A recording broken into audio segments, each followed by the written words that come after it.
Hi, I'm Rosie Acosta. I'm a meditation teacher, speaker, and author of You Are Radically Loved, a healing journey to self-love. Look, I grew up in East Los Angeles during the '92 LA riots, and it set me on a troubled path. I didn't grow up with mentors in my life, so I turned to reading as many books as I possibly could to learn about the purpose of life. In my journey, I found that having these conversations gave me life, and I decided I wanted to create a place where I could share these conversations with my community. So come have a sit with me as we learn about, well, everything.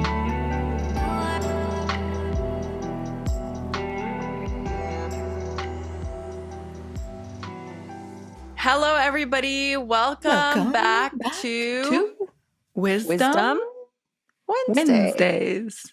I wonder if that sounds like an echo. Oh, I don't know, because we sound alike.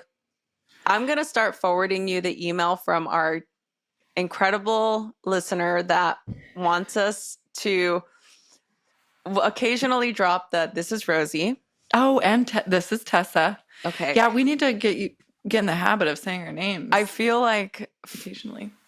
Yeah.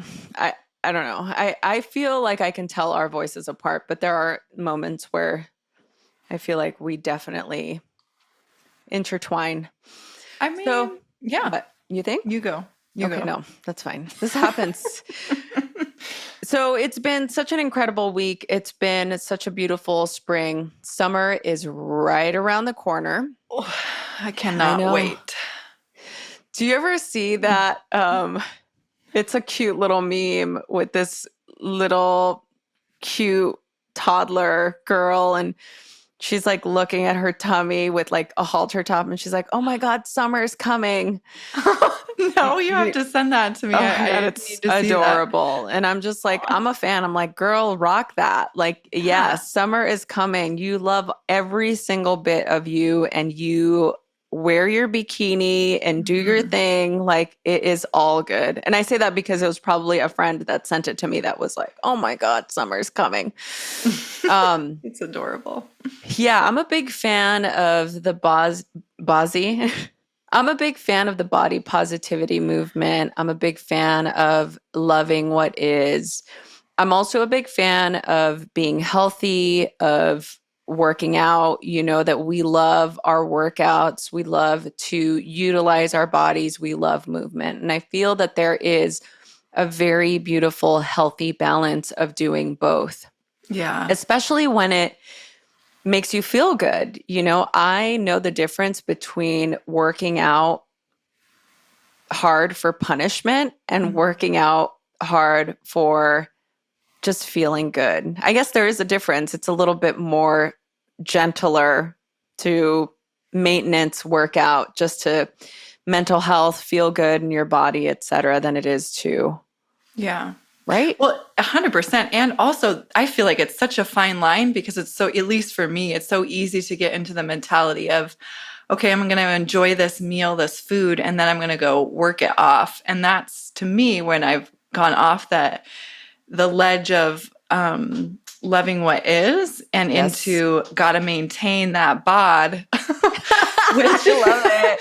You know, I can appreciate the work and the love and the strength that comes from loving the work that I put into what I do, but also I don't need to it doesn't always need to be tit for tat. I don't always need to enjoy French fries and then go have a workout. I can I'll tell you. Yes, I'm with you. I love me a good order of In-N-Out French fries, and I enjoy them as often as I feel like it. You know, I know that if I do it too many days in a row, I start to feel it, and my mood starts to shift. And physically, I mean, it's feedback that you're getting. Yeah. Also, I have a marathon that I'm trying to run next year. Also, I have a wedding that's coming up. And here is my self-care, self-love, body acceptance journey. I don't have any sort of goal. There is no I want to get to this. I'm doing the shifting of my shoulders. I want to get to this certain weight. I want to fit into this outfit. And I'm like, no, I'm not going to buy any outfit or anything until it's close to the date, because I'm not trying to buy something that's too small for me so that I can incentivize myself to fit in, because I think that's, for me personally, I've had an eating disorder before and it's just not healthy to do. That's so Right? wise. Yeah. So Yeah. it's Wisdom Wednesday. Well, yes, So, this is very appropriate. yes. So my Thanks for bringing the goal is to just be mindful about what I put into my body and just do activities that make me feel good, and we'll see where we end up. Yeah. Well, so did you sign up for the marathon yet? Yes, I did. Is it the LA marathon? LA marathon, yeah, in March. And you wrote about this in the book, having run it multiple times. Yes. And you've taken a bit of a break from running, right? Long break. Yes. So tell me more about like training and like getting back into it. Okay. So I knew I wanted to run another marathon before I turned 40, which is going to be next year. Mm-hmm. And this is supposed to be my retirement run. So I wanted to do a retirement run. I knew after my horrific experience back in 2011, I did another marathon in 2013, which was right before my 30th birthday. So it'll be 10 years since I'd run a full marathon. Obviously, I took some time off of running for a couple of years, and then I've picked it back up in the last 3 years. Actually, since COVID, I really picked my passion for running back up, and it was there just like it was right where I left it. It was right there, and it's been really, really fun. And I was having a run a couple of weeks ago, and I missed the LA Marathon this year because it was actually the weekend of the World Happiness Summit. So you and I, we were in Miami. Mm-hmm. So I knew that I wouldn't be able to run it this year. But I just decided to sign up. I'm like, I want to do this before I turn 40. It's so much fun to train, and I enjoy the process, and it really helps me have something to look forward to. And so I started my training, which is really in advance. Normally I start training about 8 months before, but I'm not 30 anymore or in my 20s. So that is a complex situation that I have to deal with. I don't have a time goal, so we don't have to worry about making a time, which I can get in my head about. But what I am really excited about and focused on is training in a very healthy, loving, nurturing, nourishing way. So we'll see. I'll be documenting the journey on Instagram, where I love to hang out, and TikTok, my new favorite, or as my dad calls it, talkie ticky. So I'll be documenting it on there. Please don't ask me how my father, who doesn't speak English, knows about talkie ticky. So bless. So I'm excited. That's as much as I have. I am drinking my aminos every day, and it's been helping me, my Kion aminos, which I've talked about at length on the podcast. And it's really been helping me recover during these training runs that I've been doing. I've been just kind of adding a little bit of mileage. So just to be completely practical for people that don't know, I try to run 3 to 4 runs a week, 5 miles each run. The end of the week, I try to increase. I have a longer run, so I might do 6, 7 miles. That just started a couple of weeks ago, so we'll see how it goes. I've done a traditional running schedule where this is essentially the routine that I do. And when I'm running, I do run walk ratios. I've always ran like that. So that means I do 7 to 2 or 6-1. So that means I run for 7 minutes and then I walk for 2 minutes. So I have a training schedule that I'm trying to stick to, and I will I'll document it so that people who are interested, maybe people who are interested in running a marathon can follow along. Maybe they get to run a marathon with me. And by the way, everyone's invited. LA Marathon, March 2023. Let's do it. You're inspiring me. I think I might sign up for the Portland in October. Oh my God, let's do it. Well, you do it. You want to? Yeah. No, we'll train together virtually. We could train together, but you can do it in October. I'll cheer you on. Thank you. I'll cheer you on. That's exciting. So I'm really excited today because we have a very special guest that we both got to interview for Wisdom Wednesday, which was really fun, right? It's the first time we've done this together. We've both done this separately, but what was this like for you? Oh, I got to ask all of my nerdy high-tech questions, which I always have. I'm always having this conversation with myself as I'm going through my skincare routine in particular, or when I wake up in the morning and I have some sort of reaction to a skincare something. Yes. So it was amazing to sit at the foot of Lisa and be able to ask her all these. She's just a wealth of knowledge. So she has a wealth of knowledge. And so Tessa already mentioned her, Lisa Mattam, who is the founder and creator of Sahajan. It's an evidence-based natural skincare line based in the ancient science of Ayurveda. I have to read it because I want to make sure I get all of those points across. So really excited. What a great conversation. And she really brings to the forefront of our minds the importance of self-care and self-nourishment. And she talks about the connection between Ayurveda and skincare and why it's so important for us to pay attention to the products that we're putting on our most biggest organ, our skin. And I'm really excited to share this conversation with you all. Tess and I had a great time, and we're excited to hear what your thoughts are.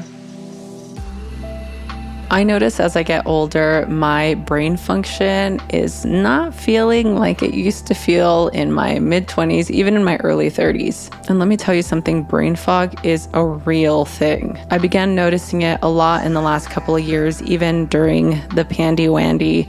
I noticed that I had a really hard time focusing, and all of the green tea and the matcha that I was drinking wasn't doing the trick. But thanks to First Person, I can take more of an active role in my brain's overall health. First Person supplements are made with functional mushrooms, and they aim to stimulate the body's natural production of specific neurotransmitters that trigger activities like energy, mood, and sleep. First Person uses 100% grain-free organic mushrooms, as well as a highly curated blend of nutraceuticals sourced from best-in-class vendors. Lately, I've been getting the best sleep score with my Aura Ring, and I have to say it's thanks to the Moonlight supplement. It really helps me get the restorative sleep that I need. So you can start improving your brain health and cognition with First Person. Get 15% off of your order by going to getfirstperson.com and use the code LOVED. That's getfirstperson.com and use the code LOVED for 15% off of your first order. That's getfirstperson.com and use the code LOVED. These statements have not been evaluated by the Food and Drug Administration. These products are not intended to diagnose, treat, cure, or prevent any disease. Finally, vitamins that are real food. GEM is the first real food, whole food multivitamin. GEM Daily Essentials come in bite-sized cubes and provide a comprehensive blend of over 15 superfoods, botanicals, probiotics, vitamins, minerals, and more concentrated in one tasty bite. The GEM Bite is your first true non-synthetic multivitamin alternative, featuring only plant ingredients and delivering over 15 key vitamins, minerals, and herbs for energy, mood, focus, and beauty. It's your daily nutrition all in one delicious tasty bite. GEM ingredients are designed to work together in perfect synergy. Each bite is more than the sum of its parts to help boost your mood, energy, brain function, and more. And unlike any other vitamins, there are no mega doses of synthetic fillers. GEM provides just the right amount to fill your nutrient gaps, nothing more, nothing less. It's also backed by science. Their scientific advisory board is a mix of the brightest leaders in medical, nutritional, and holistic medicine. And now you can get 30% off of your first order when you go to dailygem.co/loved. That's dailygem.co/LOVED to get 30% off of your first order. dailygem.co/loved. Hello, everybody. Welcome back to Wisdom Wednesday. Woo-woo.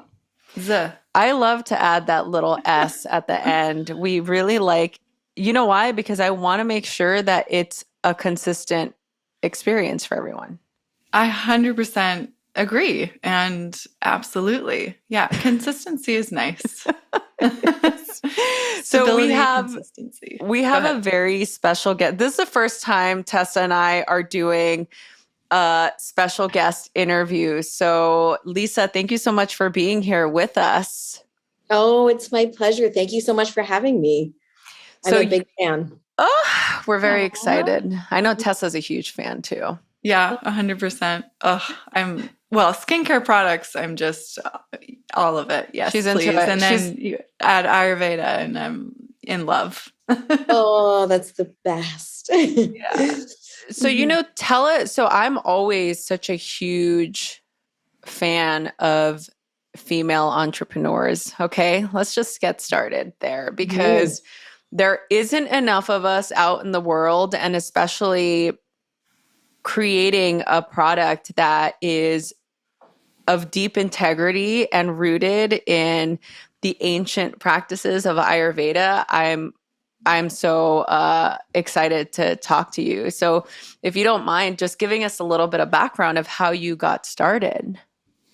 Oh my gosh. Are you ready? I can make this really long. Oh no, just you do you. Like we're just here to listen to you. I guess, at the root of it, what's interesting is I never thought I would be an entrepreneur. I certainly never thought I would be in the beauty industry. Out of school, I worked in pharmaceuticals, I worked in big pharma, big biotech. I was a consultant, super kind of nerdy, all of those things. And the truth of the matter is, so I have 2 kids, but when I was pregnant with my second child, I came home and my daughter had gotten into my skincare and she was playing with it and she had it all over her face, on her arms everywhere, super thick, the way that kids put things on. And I remember looking up and thinking, oh my gosh, you're so cute. And then I remember being like, oh my gosh, that's probably $1 million on your face. And then also but I remember thinking, oh my gosh, you have to take that off your skin. I have no idea what that is going to do to your young, beautiful skin because previously, when I would go into whatever, and this is a Sephora, an Ulta, wherever it is that you buy beauty, I would just be anti-wrinkle, anti-fatigue, turn back the hands of time. What can you do? And I never paid attention to what was on the label. And so when I said to her, no, you've got to take this off your skin. This isn't good for you. I took her to her room. She was only almost 3 at the time. And I said, if you want to play with things, these are the things that you play with. And they were these little bottles that my parents had brought back from India. And they were things that, they would have used on me, their parents would have used on them. And it was in that moment that I thought, oh my gosh, if what I'm putting on, if what I'm putting on my skin isn't good enough for her, then it probably isn't good enough for me. And as I looked at these bottles, if this is what I really trust, and if this is what I really believed in, why had it taken me so long to get here? And probably a lot of people, right? We're always on this journey, or I was on a journey with wellness. I very young was introduced to yoga and, when other people were we still ate junk food at home, but when other people were doing other stuff, my dad was taking us to naturopaths and Ayurvedic practitioners and all this stuff. So I was very early on introduced to these things, but I never thought about it in practicality with my skin. And I hadn't spent a lot of time thinking why had I kind of walked away from this? We all have these, especially when you, for me, growing up, South Asian, I used to tell my dad, I remember having a sleepover and saying no meditating, no lighting candles, just make pancakes like a normal dad. Oh. And now he laughs at me because he's like, who's lighting candles now? Yeah. But it'd taken me a long time to get back here. And I kind of was thinking to myself, oh my gosh, people need to go clean. They need to experience these ingredients that I grew up with, that I experienced. And so how could I bring it to them? And so that's really what started the brand. We worked with 2 Ayurvedic doctors in India on the formulations, but I also wanted to prove to them that they would work against any conventional product, that age-old wisdom isn't just time tested, that it is proven. And so, two of our hero products are the ones that sell the most, actually went through clinical studies like a conventional product would. And so it was really to show that, again, that beauty, that ritual, that some of these ingredients are identified in the Vedic text, like they are tried and true. And so that was really what sent me on the mission. Yeah. So it was such a natural transition for you to go from growing up the way you did to understanding and seeing your daughter in, all these products. And so was that the catalyst that fueled you to create your own product line? Absolutely. It was really it was a really quick shift. Actually, I went from oh my gosh, we need to go clean. These are the ingredients I believe in. I couldn't find them anywhere. And we were seeing and I was starting to see this was again, a number of years ago. So Ayurveda wasn't as familiar as it is now, or even for those who aren't familiar with it, we weren't drinking golden milk lattes back then, and we weren't, doing ginger shots and all the things, and so, but I could see that people were, even through yoga, dipping their toe into Eastern philosophy and really embracing it. And so I was like, there's not only is there something here, but we could be this incredible kind of connection between Ayurveda and the beauty industry, or just people, right? And people who want their best skin. Everything about Ayurveda supports that. And to me, it's the gateway. It's the gateway to wellness and beauty. And tell us why you decided on the name of your company. Curious. Yes. So Sahajan, which is kind of a made up word, comes from the word Sahaja, which means intuitive in Hindi. So it was really, it was a little bit of me going back to what was intuitive for me from having this life experience of being in pharma, of, doing all these other things. And then it was also I actually believe intuitively that we all would want to choose clean. We would all want to choose clean skincare, if I can use that word clean, but, we don't have the mechanism, or we don't have the proof. People say well, it's great that it's almost like food. It's it's great that it's good for you, but we want it to work. And it's this is going to work, my friends. And so it's really sort of bound around intuition. Yeah. Oh, I love this so much. I didn't know that it was a made up name. Yeah. Yeah. We originally had it as Sahaja, and I was it felt incomplete. So I put an N at the end. Mm-hmm. Sahajan. Mm-hmm. Sahajan is what I said. Sahajan. Mm-hmm. Oh, I love this. I love when you're able to just create something that really feels like it resonates in so many different ways. And look, I've been a fan. and I know Tessa is as well. Mm-hmm. I'm a big clean beauty fan. I've done way too much homework researching. And for those of you that are into watching documentaries, there is this one specific documentary on HBO.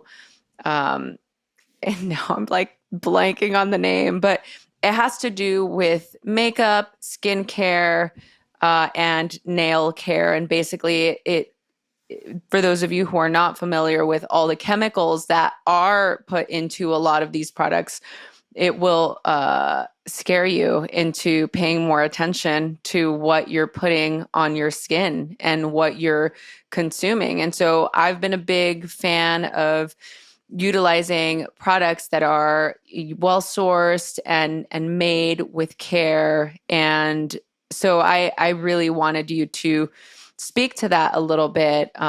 Just you mentioned clinical testing, and I'd love for you to talk about why that's so important. For me, it was important. I think for me, it was important probably because of my science background. I had that sort of, I wanted to prove, I wanted to demonstrate. And maybe it's part of that whole, I remember explaining to someone that I had this idea, and they were like, do you really think it'll take off? And I said, well, yeah, but once we saw meditation on the front of Time magazine, it was the world accepted it because it was a proof, or it was a validation, or, there was some cred behind it. And so in the same way, I wanted to do that. But to your point, I think when we think about beauty, what I love about the clean beauty space is two things. You're absolutely right. There are things in beauty that you wouldn't want on your skin. And I think we're only even just starting to scratch the surface, even around forever plastics and all of these things that we're finding.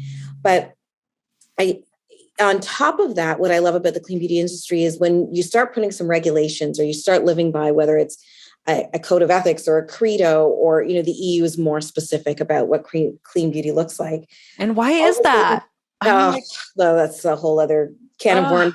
Anyway, but it forces a transparency, and it forces you to say, okay, I can't, like, I'll give you a good example. There's two face oils that I'm thinking of. Neither of them are from Sahajan. They're both beautiful, beautiful products. And there's a beautiful ingredient called blue tansy, and it's blue.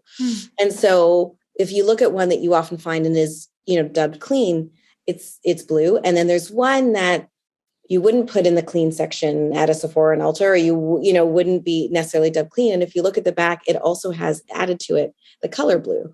And so it starts to ask the question for me, like, what is the potency of that product if you need to add the blue color?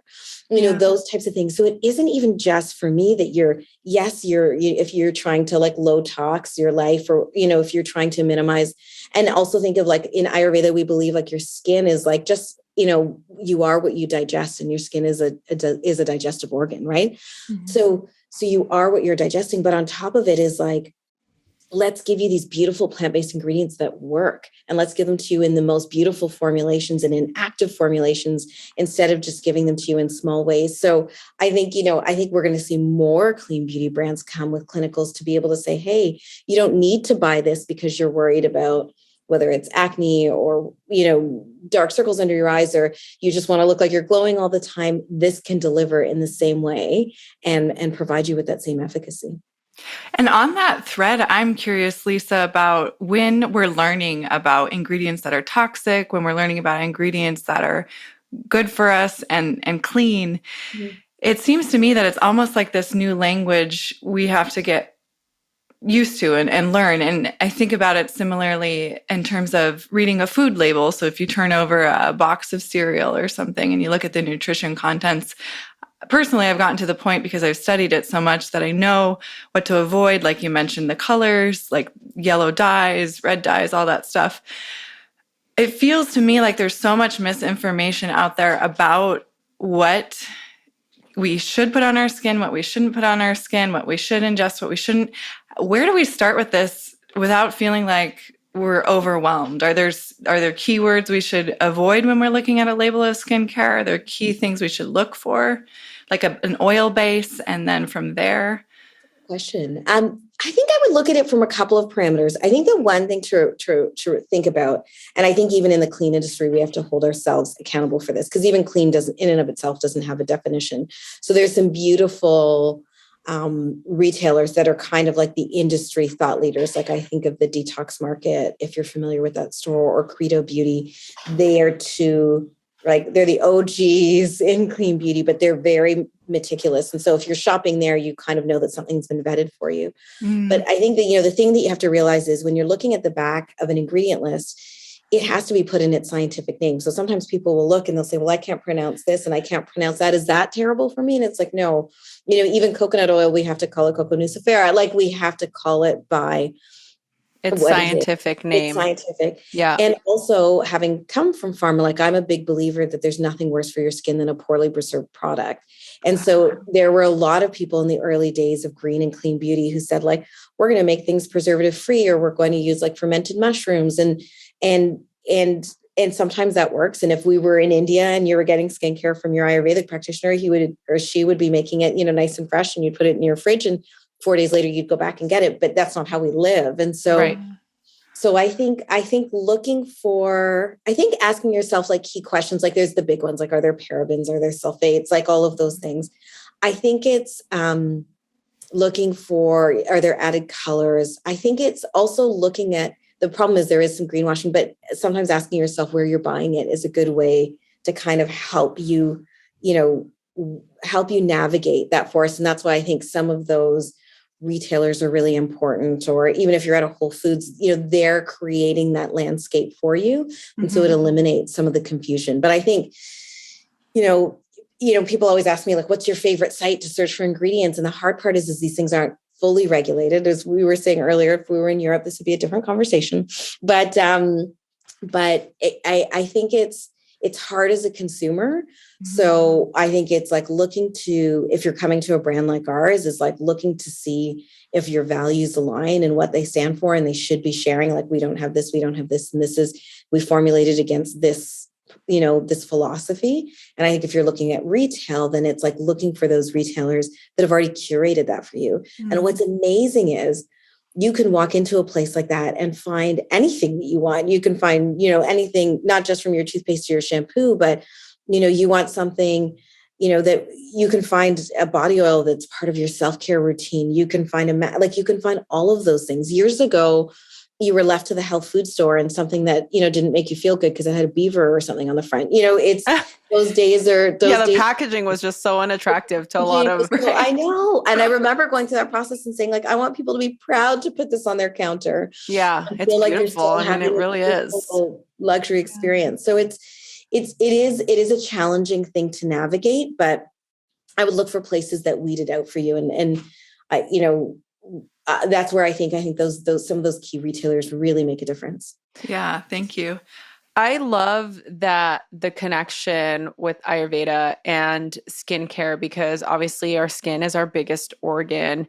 And I'm a huge fan of Abhyanga massage. I love utilizing a skin ritual as a self-love, self-care, wind down ritual. I've talked about it before, and this is like my way of releasing the day and being able to, focus on my own self-care. When I'm using my Radiance face serum or I'm doing some body oil, it does create that connection to your body, mind, spirit. It can really create an experience. And again, it just goes back to really prioritizing what you're putting on your skin. And so I'd love for you to just talk about the relationship between Ayurveda and self-care. And maybe you can give us some tips on how to incorporate self-care into our daily routine. Oh, absolutely. So there's two big things from Ayurveda that really stand out to me. And one is that in Ayurveda, sometimes I think we worry about the superficial part of beauty or the beauty industry and all of those things. But in Ayurveda, one of the belief systems is that taking care of your skin, taking care of your beauty, taking care of yourself isn't actually superficial. It's actually your responsibility, because that is, you think of it as like, it's the house of the soul, right? So how you adorn it, like in Indian culture, and I know this across many cultures, like we adorn these beautiful, temples, and we adorn. I was raised a Catholic, but my parents are from South India. And I remember having a friend come over and he was like, you do Catholicism like you're a Hindu. And I was like, what are you talking about? He's like, there's flowers and there's like all these things hanging, because we culturally, we adorn the divine. And that's kind of what beauty, taking care of your beauty is. It's taking care of the divine. And so one, I think we should always look at it as that opportunity. And I know, like, I have a friend who tells me, like, when she's doing the routines, like, she talks to herself and she's like, so grateful for the day. And she, like, it's part of her spirituality. And the other thing, because you talked about Abhyanga. So Abhyanga is self-massage with oil, and you can do as short or long as you want. But in Ayurveda, it's also believed there's no greater act of self-care than anointing oneself with oils from head to toe.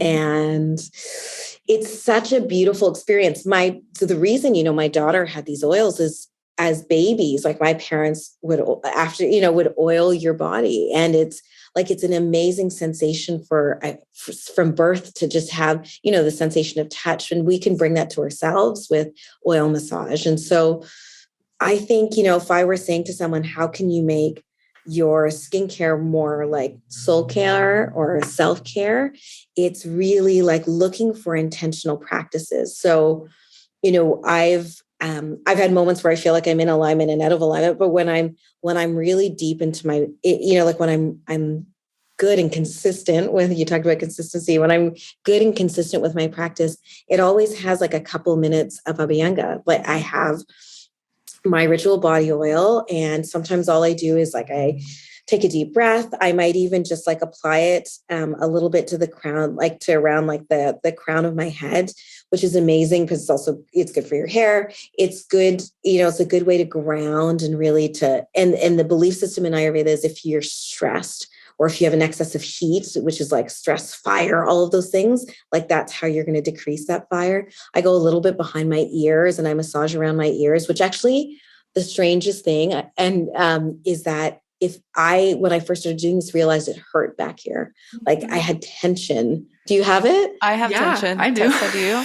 I do. I'm doing it right now. We're doing exactly what she's telling us to do. I know. Like, isn't it wild to think that, like, why am I tense back here? It's like we hold our faces and our stress so hard. And so you put a little bit of oil behind the ear. You can even go around the ear. It's so beautiful. It's like really, really nice. I sometimes do a little bit around my joints, my knees, the bottom and before bed, the bottom of the feet is amazing. That's my routine right there. The bottoms of the feet. The bottoms of the feet. And they're everything, right? There's skincare. It's good for your skin. It's good for some of these things are good for lymphatic drainage. They're good to, really move around toxins in the body, but they're also they're an act of taking care of yourself. And we just don't do that enough. And we in those moments, I think is when you really start to realize wow, my body's incredible and I'm nurturing it. And I have this incredible ability to just add love. So my other 2 cents is, so the word for oil in Sanskrit is sneha. It's also the same word as love. And so that act of oiling is an act of love. That's why it's the same word. And so it's imagine, I know you're the, what's the word I'm looking for? You're the channel to being radically loved. This is again, another opportunity for you to also within your control, bring some love in, not depending on anybody, but yourself. That's so nice. I'm ready for my abhyanga. Yeah, me too. I know Tessa and I are like, oh, this is so lovely. That sounds so nice. I'm always so fascinated by how simple some of these techniques can create a deep level of tender love and care to ourselves. And yes, I love the adorning. I love the ritual. I love to be able to take those moments to really be tender with ourselves. I feel like I spent so much of my time in life, in the beginning of my life, in a negative cycle about my body not being right or not being good enough or not, I spent so much of my time criticizing myself and being in a negative space. And as I got older, the more that I did mindfulness practices, the more that I did yoga, the more that I started to just learn different ways of connecting with myself. Now these routines, these rituals are just so exciting for me to be able to, there's no way I can give myself a massage or give myself some abhyanga massage with these delicious oils and start to think negative about myself. It's so counterintuitive when you practice really nurturing yourself in that way. So I love the way that you described that. I love the way that you created that connection. And I really hope that people listening can maybe create that ritual for themselves, whether you're male or female. I think that both energies need to be nourished in that way. I'm curious too, for you, as an entrepreneur, as a female entrepreneur, how do you practice self-care for yourself? It's funny because it's we have the tools and sometimes we don't always practice them. It's we're on a mission to share them and sometimes forget them in ourselves. And so, it's funny. I've started journaling again and doing, writing about what I'm grateful for. And sometimes it's just my oat milk latte, and that's enough to get me through the day. But how do I self-care for me is a number of things, right? Truthfully. So right now I've got 2 kids. We got a COVID dog. We are renovating. So we moved in with my parents. So we're it's madness always in my home environment. So when I can get up early and be by myself and I light this beautiful incense and I take a few minutes, to me, that is beautiful self-care. But I also, for people who are oh my gosh, self-care can be all these other moments too. I work a lot on Sundays because I need those moments to like clear my inbox, feel like I'm organized, kind of get on top of things because life feels hectic. But I always stop. I get my own milk latte and I watch Netflix for like 20 minutes when I first get in the office because it's like, this one's for me. And I got caught the other day because my husband was like, we were trying to watch something on Netflix at home and you kicked us off. I thought you were at the office. And I was like, they found me out. But I think it's about intentionally like knowing, I don't know. It's like, you can't pour from an empty cup. And so we need to fill our cup. And for me, like there's moments of like Abhyanga, there's moments of like self-care.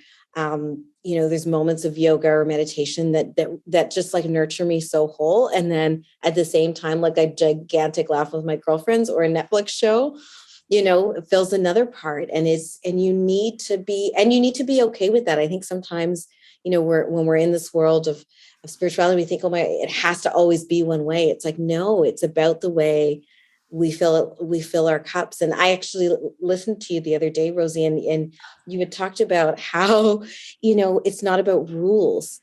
It's about doing things that are right for you. And I was like, it just touched my heart. Oh, that makes me so happy. And Tessa happy too. So I have a maybe kind of technical scientific question that I'm curious, since you have a pharmaceutical background, if you've heard that jojoba oil is closest to the molecular structure of our skin.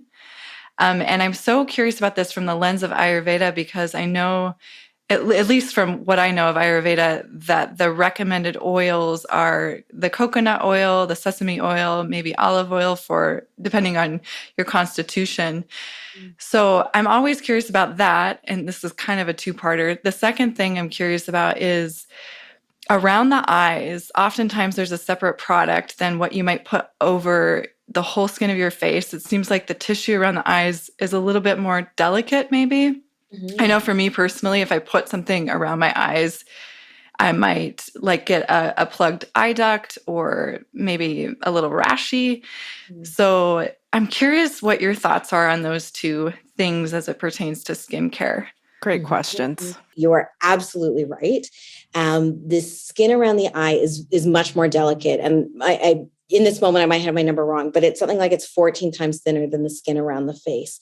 And so you do want to treat it differently because it is the first to show the signs of stress. Like if you haven't slept, like you typically don't see it on your face, you see it on your eyes. It shows fatigue. It shows depending on how you feel, it's the first place to show the signs of aging. So it's a good place to be careful about what you put on around your eye. And the hard part is some people are sensitive to things and some people aren't. And so one thing to watch around your eye is fragrance. I love fragrance skincare, and Ayurveda uses a lot of fragrances and uses a lot of, there's this self-care and spiritual moment when you're using essential oils, but around the eyes, for some people, it is very delicate. So it's something that you want to stay away from, is having fragrance around the eye. Shameless plug. I know that you make a radiant eye cream that is fragrance-less and vegan. Yes, it is. That's right. And so so doing something like that is amazing. Sorry, I lost my train of thought. Sorry. That's okay. I like the shameless plug, just so you guys know. Anyway. So you do want to be careful around fragrance around the eye. You want to be careful, I know, so this is like deeper than there are people who would contradict this, but the science would say you want to be careful with retinol around the eye. There are a lot of eye creams that have retinol. We use retinol because it helps. It is a very good ingredient around your skin to help with anti-aging and all of those things. But around the eye, it can call you talked about a plugged duct around the eye. My guess is that might have been retinol. And or you tend to get dry eye, or you tend to get really hard ducts. So sometimes people can feel it actually in their eye. And that is often because of retinol. So that area you want to be very delicate with. You want to treat it well. One thing that I do sometimes, and we do have a beautiful eye cream, but I love is Ayurveda also is a big fan of ghee around the eye. So you have to be willing to smell like butter, but Love butter. If you don't mind smelling like butter, it's like a really nice before you go to bed, like throw some ghee and you know that because often what makes our eyes look tired is that they're dry. And so the ghee is going to be this amazing hydrator. It's going to create a barrier on the skin, which is often what's compromised under the eye. And so that's like a really quick, like if you're like DIY, go under your kitchen sink and there you've got like a homemade eye cream for you.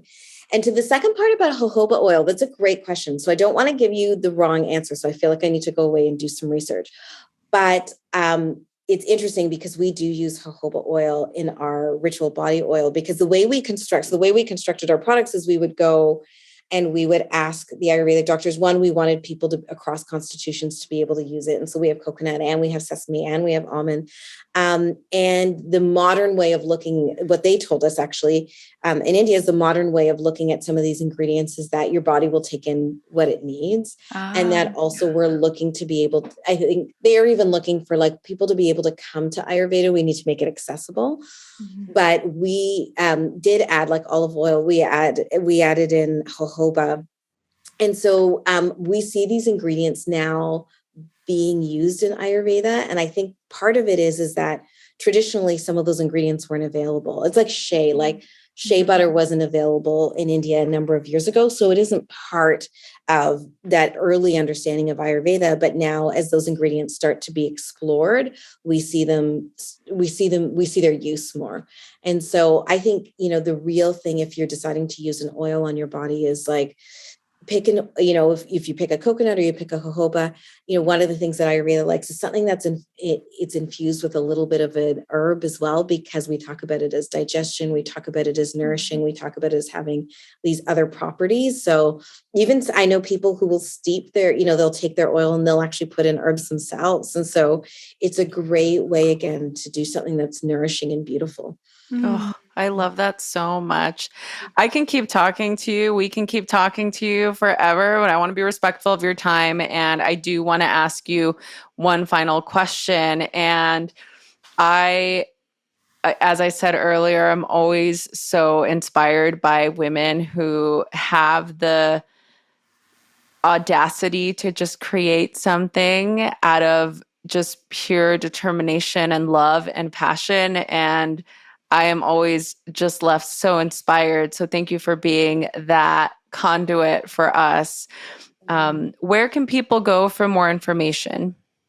Yeah. So if you want to know more about the brand, you can always check us out online. So Sahajan.com. So SAHAJAN.com. And, I would love for people to come check out the skincare. But one of the things, early on when it was just me and, someone told me I need to write the values of the brand down. And so I did. And I was like, one of the things I think the beauty industry doesn't do well enough is support people along their journey to wellness, right? I think sometimes it's always like, you look tired, here, have this, you look wrinkled, have this, and so, my hope is even if people just want to join like our community and, we send out newsletters about Ayurveda, we send out recipes, like it's really about, we want to be that, we want to be the people bringing Ayurveda and the lifestyle and the alignment that comes with it. And so, yeah, I would love for people to come find us. Oh, that's amazing. So we'll put that link in the show notes. So if you're watching this on YouTube, it'll be in the description below. If you're listening to this,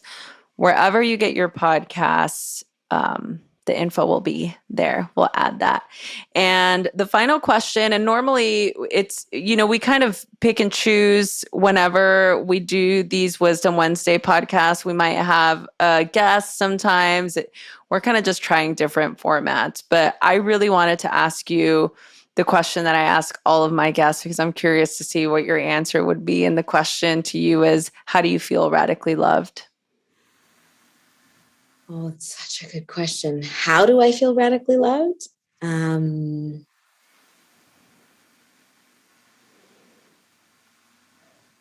would say, I thought about this just recently, but like my best love is just from people, right? So I was blessed to amazing parents and I have beautiful kids. And I think that being surrounded, I think people bring this incredible energy. And when they're the ones who bring, I think, the ultimate love into my world, like my family, my friends. That's how I that's how I know I'm loved. I Mhm. love that. Thank you. Thank you so much. you. We loved chatting with you. Tessa and I both are just so honored, and we're so excited to be a part of your community and have you be a part of ours. So thank you so much for being here. We hope Thank you all you, enjoyed Lisa. this episode of Wisdom Wednesdays. Wednesday. She said the S at the end. Remember to subscribe, rate, and review wherever you get your podcasts. Share this with somebody who you think would gain value from listening to this conversation. And if you liked this, don't forget to leave a review. Sending you all love. We'll be back next week. Thank you so much for listening to the Radically Loved podcast. Please remember to subscribe, rate, and review wherever you get your podcasts, and follow us on Facebook at Radically Loved Rosie, on Instagram at Rosie Acosta, and Twitter at Rosie Acosta. By the way, this is original music by DJ Taz Rashid. You can follow DJ Taz on Spotify and check out the best music for yoga and meditation. This has been a Mod Pod Studio production. Check them out at www.modpodstudio.com.